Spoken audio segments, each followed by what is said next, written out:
The arena was silent, though thousands of eyes glimmered in the artificial light.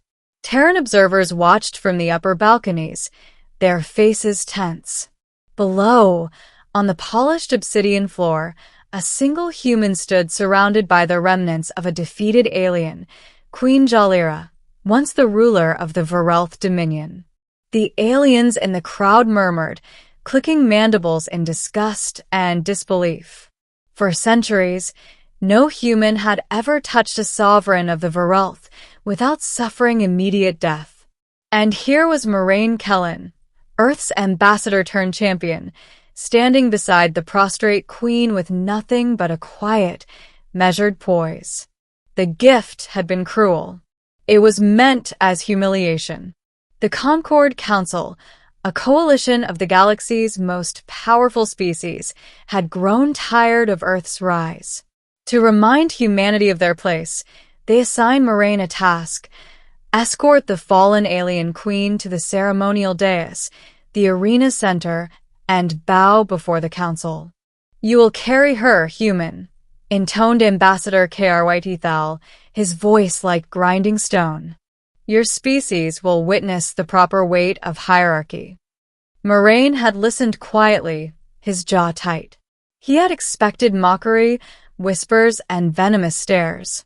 What he had not expected was the queen herself, regal even in defeat, her luminous skin bruised, wings partially collapsed. Her 4 eyes focused on him with curiosity, not fear. He stepped forward, letting the Varelth guards drop their hold. The queen's body was heavier than he imagined, muscle and exoskeleton intertwined, mass that could crush bones. But Moraine adjusted his stance, locking his core, grounding himself against the polished floor. The first step drew a ripple of laughter. Alien counselors whispered, calculating how long he would last. One of the Varelth officers hissed, "See how the soft human struggles. He cannot bear her weight." Moraine ignored them. He felt the subtle shifts in her body, the micro-movements that betrayed not just fatigue but resilience. Every sovereign had rhythm, even a fallen one. If he matched her tempo, if he became her support, perhaps the burden would transform. He bent his knees, embraced her in a careful lift, and rose. The arena gasped. The queen's eyes widened in surprise. "You do not collapse?" she whispered, voice cracked but melodic. Moraine nodded, adjusting her under the weight. "I do not see you as a burden. You honor me?"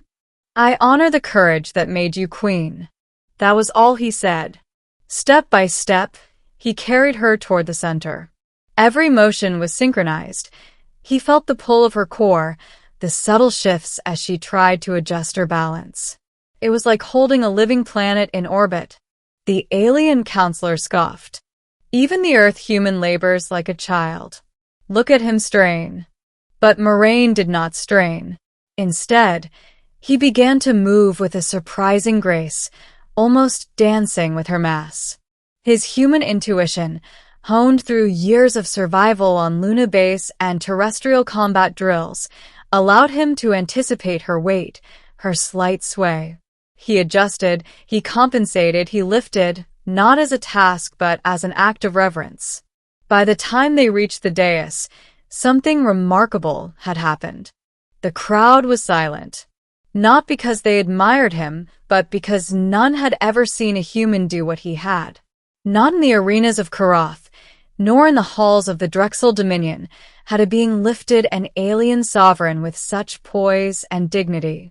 Moraine set the queen down gently, ensuring she remained upright. Her wings flexed slightly, brushing against his arms. The gesture was subtle, almost imperceptible, but it was a sign of trust. The council's chamber grew tense. Ambassador Krith's mandibles clicked furiously. "He turns our mockery into reverence." Moraine stepped back, bowing lightly, not subserviently, but respectfully. Queen Jalira straightened, regaining some of her regal posture, her 4 eyes surveying the chamber with a quiet fire. Hours later, The council convened to pass judgment on the proceedings. They had expected humiliation for humanity. Instead, they witnessed transformation. The Varelth had planned to strip the queen of her title and use her as leverage against Earth. But Moraine's act, lifting her, honoring her, showing strength without arrogance, redefined the terms. Strength was not in domination. It was in courage, in respect, in understanding the weight one chooses to bear.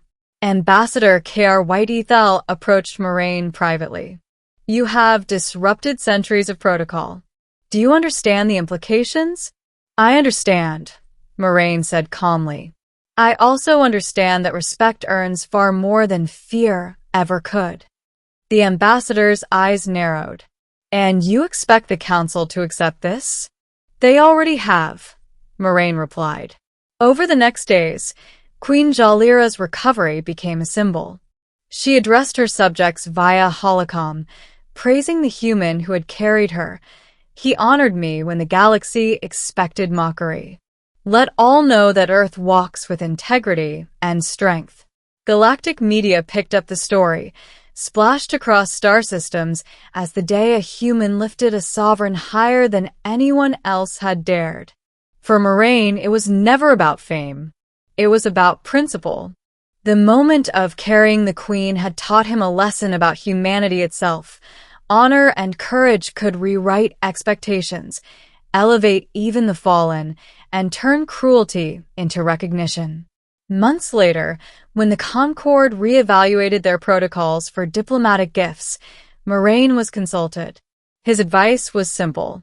Never presume weakness in those you intend to mock. Strength is not measured by dominion alone, but by the respect one commands through action. Queen Jalira, restored to her throne, had implemented reforms in her own dominion. Terrans were now welcome as allies in her sector, no longer merely tolerated. Her citizens whispered her decree. The human who lifts queens is the one who teaches honor. In quiet moments, Moraine would recall the feel of her weight, the rhythm that guided his every step across the arena floor. It was a lesson for him, too. Leadership was not about power or fear. It was about recognizing the dignity in others, even when the universe expected you to crush it. Years later, when recounting the event to young Terran cadets, he would say, "Strength is in how you carry the fallen. Never underestimate what honor can lift." And somewhere across the stars, Queen Jalira still remembered the human who held her higher than anyone else ever could. Because in a galaxy accustomed to cruelty and hierarchy, a single act of respect had redefined everything.